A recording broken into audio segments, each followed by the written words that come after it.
So good afternoon everyone.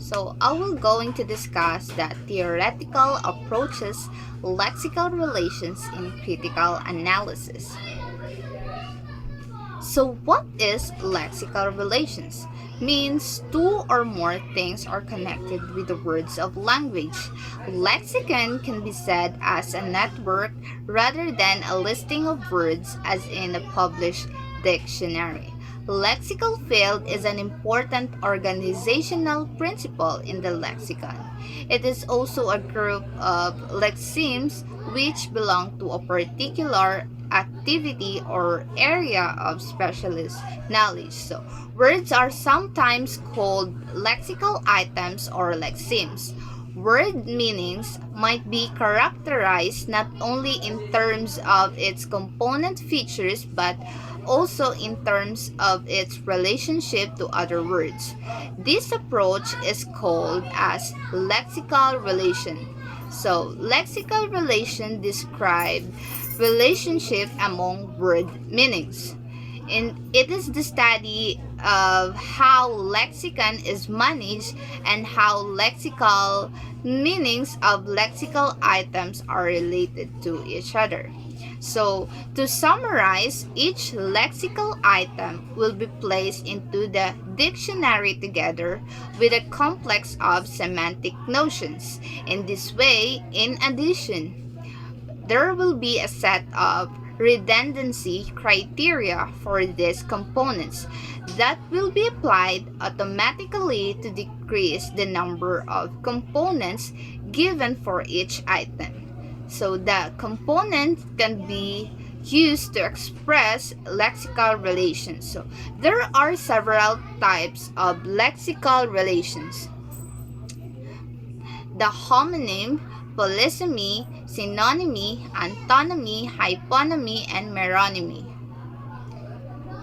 We will discuss it one by one. So, homonyms are unrelated senses of the same phonological word. There are two distinguished type of homonyms.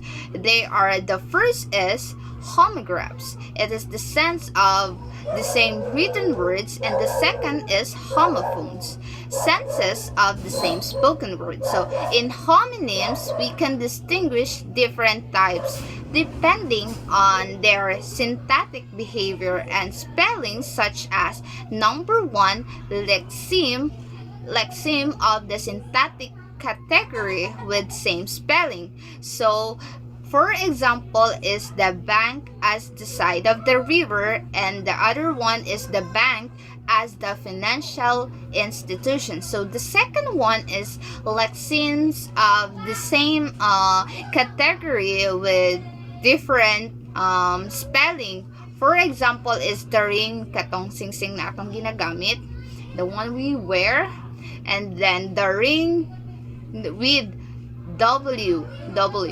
So, ring, it is an act of, ring now with W is as an act of you're squeezing or twisting something. Mao to ang meaning sa ring with W. So, the third is lexeme different category with the same spelling.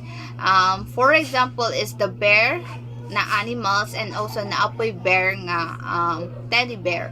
So the last one is lexemes of different categories with different spelling. For example, not nga NOT, and then ang sisa kay KNOT nga not. So katong rope knot. So next is polysemy. So related senses of the same phonological word. So for example is the word hook. There are some meaning of hook. The first is a piece of metal of material, usually metal, curved or bent and used to suspend or pull something. Then the second is short for fish hook, and many more. Next is synonymy. Synonyms are different phonological words which have the same or very similar meanings. For example is the couch and sofa, lawyer and attorney, and large and big.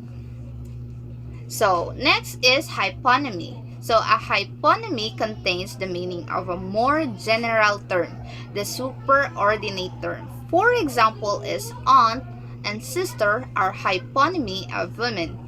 Bird and elephant are hyponymy of animal. So hyponymy is a vertical relationship in taxonomy, while taxonomic sister are in horizontal relationship.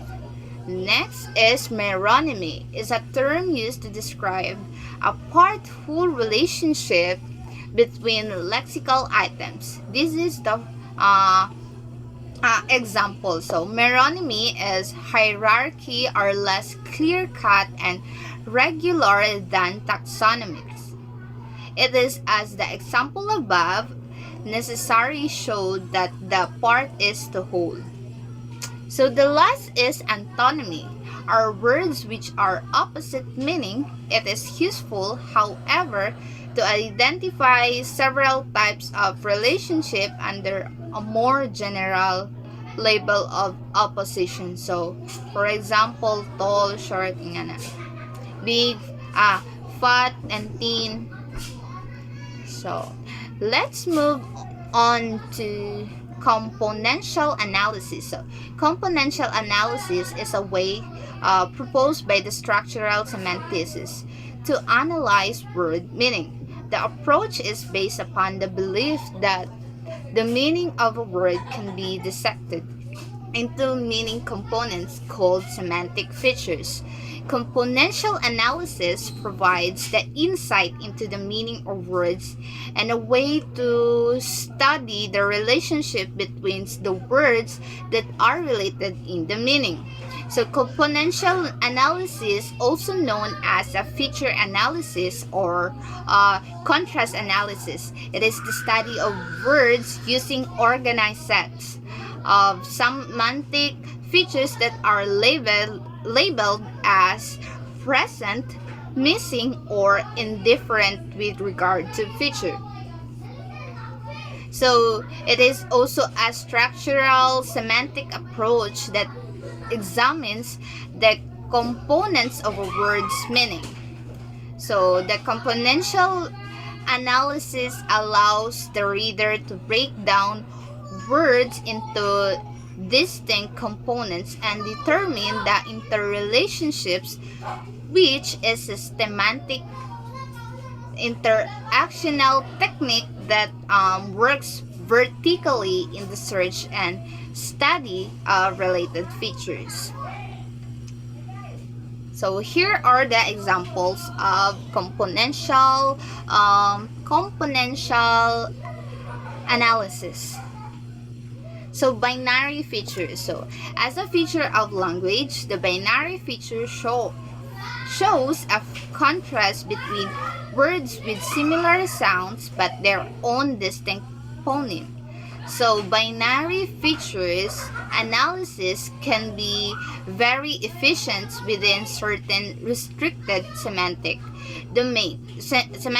So, but when we try to compare a wider range of words, it is not clear that the inventory of features could be much smaller than the lexicon itself. So the plus and minus signs are used to indicate whether a certain semantic feature is present or absent in the meaning of a word, and these feature symbols are usually written in capitalized letters.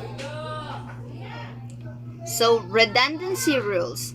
Redundancy rules are so named because they add characteristics that are predictable from the presence of other characteristics and are therefore in a sense redundant for an economic semantic representations. These rules are found in phonology and syntax, not only in semantics. So these are the examples. So wife, yes, of course, is female, human, adult, and it's also being married. So of course, wife. So that's it. Thank you and bye. God bless.